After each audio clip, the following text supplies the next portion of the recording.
This is a production of Cornell University.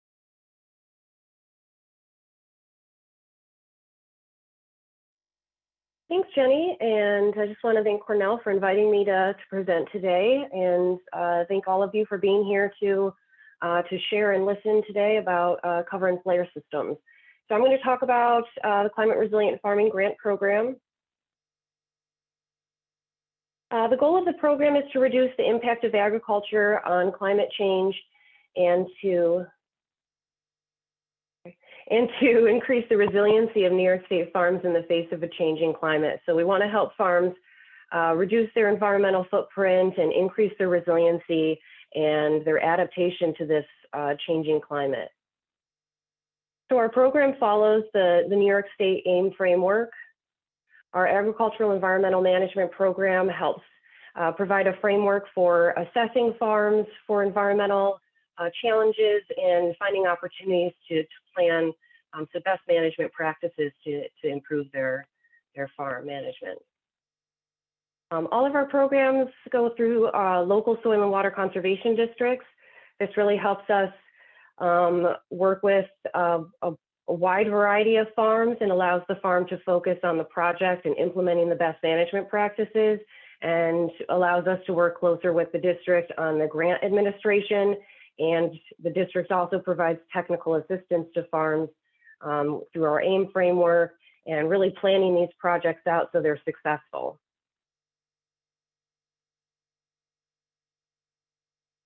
So our Climate Resilient Farming Grant Program was launched in 2015. To date, we've awarded $12 million to 200 farms across the state. We use the COMET Planner as a way to estimate emission reductions, and for the practices that we've awarded, we've estimated 320,000 metric tons of CO2 equivalent per year in emission reductions. So that's equal to removing almost 70,000 cars from the road for 1 year. Under CRF right now, we fund projects under 3 tracks. The first track is manure storage, cover and flare systems, which we're focusing on today. But we also fund water management systems and Healthy Soils NY, which is our soil health practices like cover crops and reduced till. So round 5, we had awarded $4 million for CRF, and round 6, which we just announced, we have $8 million available. Funding for the CRF program comes from the Environmental Protection Fund. And as I mentioned, we have 3 different tracks of funding. For this round, we have $4 million available for cover and flares, $2 million for water management, and $2 million for healthy soils.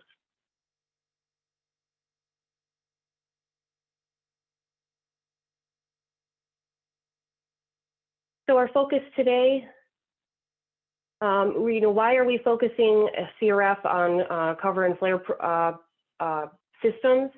Well, these systems have the capacity to immediately impact both the greenhouse gas emissions from the farm and the farm's resiliency to major precipitation events. So it helps reduce the amount of methane emissions on farm, as well as helps the farm adapt to a changing climate. The goal of our Track 1 projects is to reduce methane emissions from manure management through the collection and destruction of methane. So projects must demonstrate a reduction in methane emissions. Projects should estimate methane destruction potential based on volume of storage, number and type of animals, and type of storage. The flare component is present to combust methane when produced. And for flare efficiency, we recommend that efficiency can be improved by auto ignition powered by a battery or solar. We actually saw on Dale's flare that he had a solar panel next to it, or a direct connection to electrical service. Also, a windshield has been found to help improve efficiency of a flare. We're also encouraging potential for remote data collection. This is useful in maintenance of a flare as well as in tracking methane destruction. Currently, a covered manure storage exhausting to a flare is exempt under DEC's Air Resources Permit. So Dale mentioned also a lot about how adaptation and resiliency plays into cover and flare. A cover helps prevent millions of gallons of rainwater from entering the storage.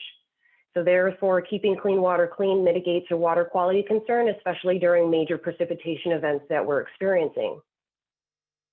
This also reduces emissions associated with the spreading.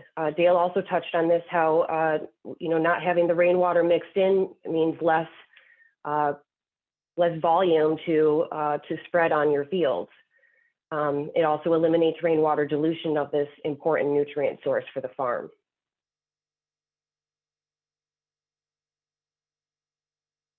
So we also have a agricultural non-point source water quality program. This was developed in 1993 to focus on water quality issues in the state.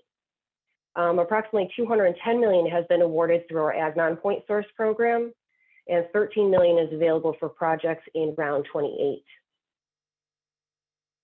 So this is just a small sampling of some of the practices that are eligible under our Ag Non-Point Source program.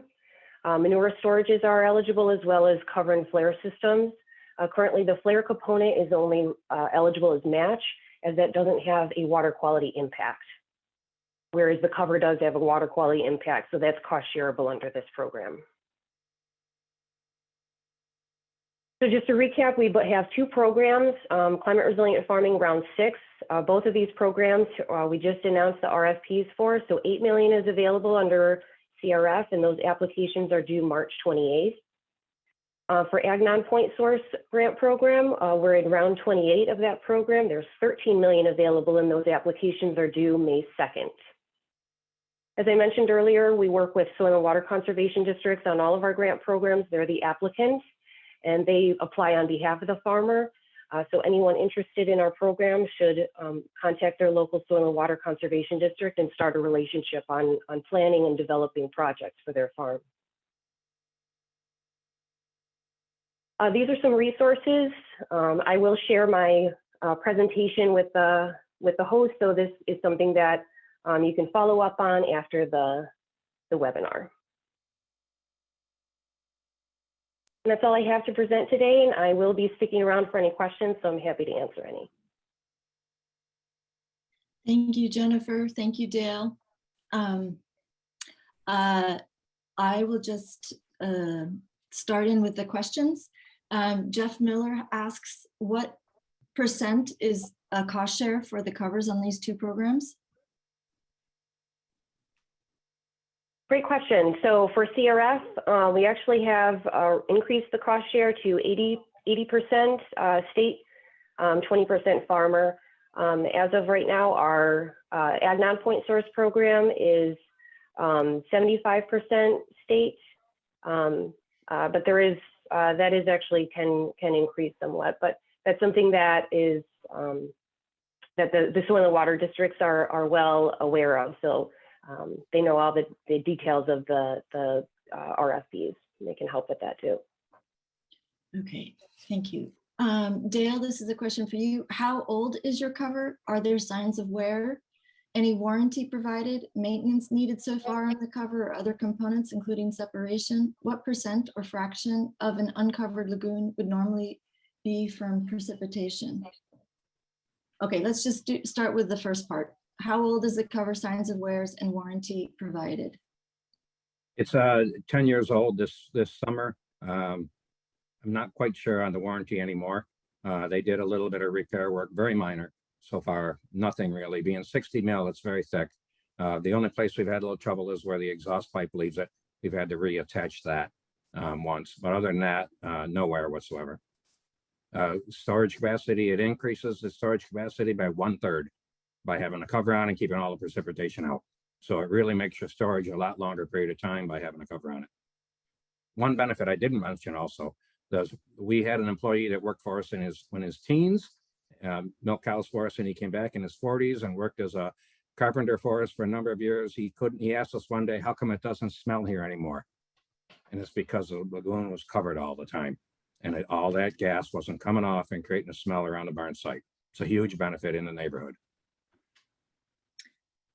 So maybe that's how we can segue to the next question from Jim. Why flare at all? Why not use for some economic power use?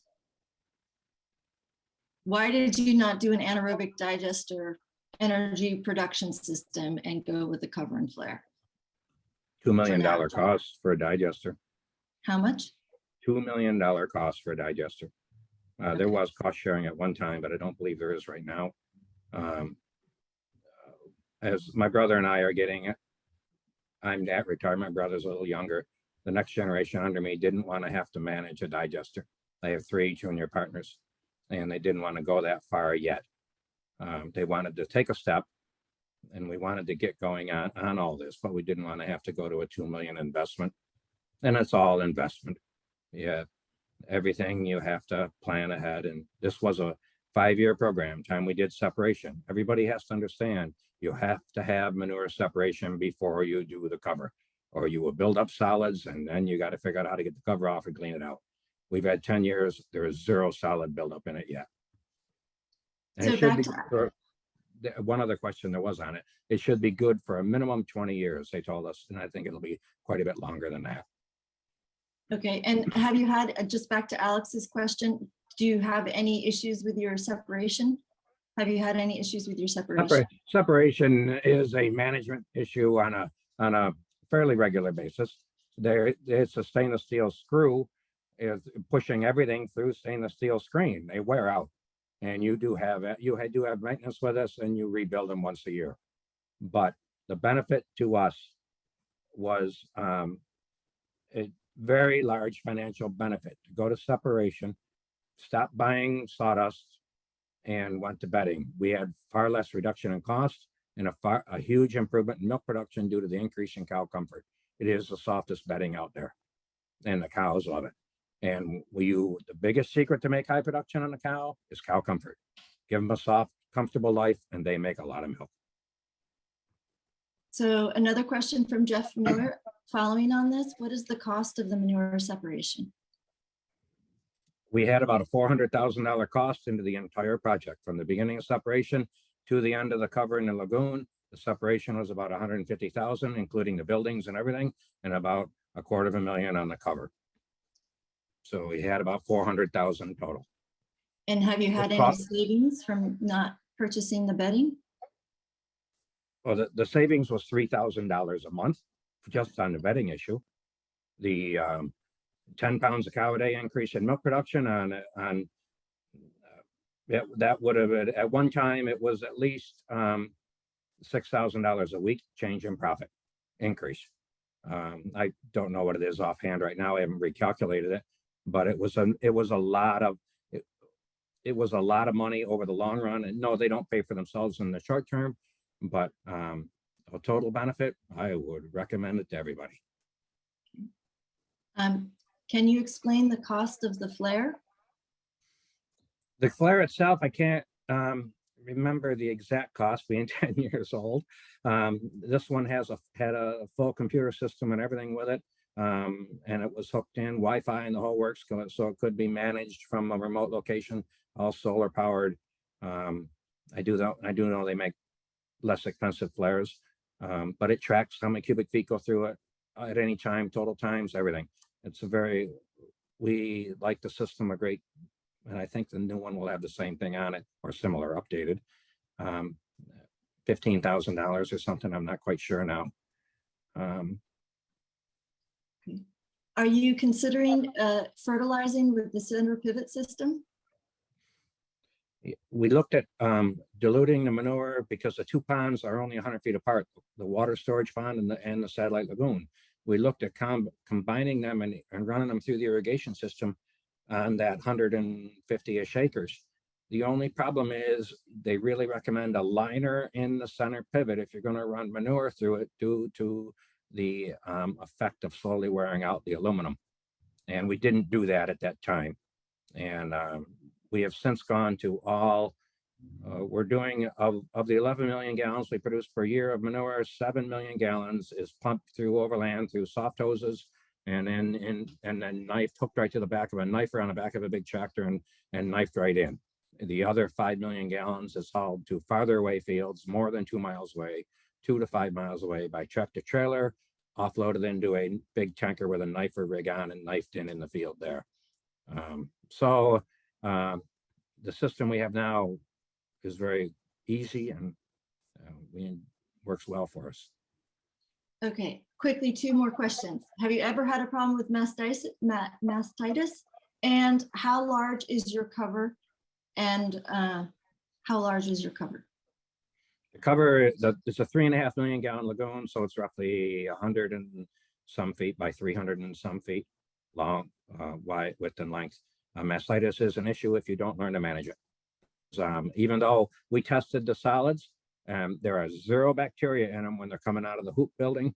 Because of the heat goes 163, it basically kills everything. But bacteria rapidly regrow in the freestall.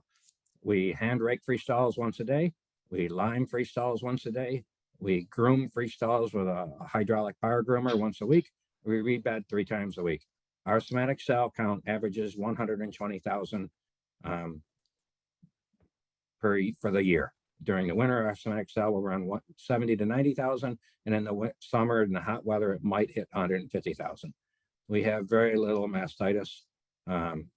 It's a full management program. You have to have it in. It isn't just put it in and not worry about it. You have to take it all into account. And my last question, which is for both of you, and I know we're over time, is how long should a farmer plan ahead if they want to apply for these programs that Jennifer's speaking of? Like what kinds of relationships do they need to build, and how much time do they need to anticipate in order to be able to apply for these funding programs? From a farmer's viewpoint, a year ahead of time. Okay. You got to know your cost sharing. You got to have all this worked out in a plan too. It's not, we are always applying for grants for different projects, and we are always looking, in our case, 2 to 3 years out. While we're working on one, we're looking at 2 to 3 years away, what we want to do next. Maybe Jen has a different idea. No, absolutely. Reach out to your district now, though, and start that relationship and start, talking to them about what your vision is and, what you're interested in looking at, and planning out those practices does take a lot of time. So you might not be applying for this round, but you might be, putting some planning into place that you'll apply for future rounds. Ag Non-Point Source has and CRF have typically come out annually, so there will be more RFPs in the future, and I will just also mention that CRF does support nutrient management practices, like Dale had mentioned, like drag hose systems and manure injection systems. We fund that under our Track 3 projects for soil health. So we support a lot of these different practices beyond cover and flare. Just definitely reach out to your soil and water district and learn more about what we do support. And just because you don't get approved on one round, do not stop applying. Keep applying. See if you can tweak the program, your application, to make it a little bit more environmentally effective, and just keep applying. Thank you both so much. This is a great introduction to this whole topic. I'm so pleased. Thank you. This has been a production of Cornell University, on the web at cornell.edu.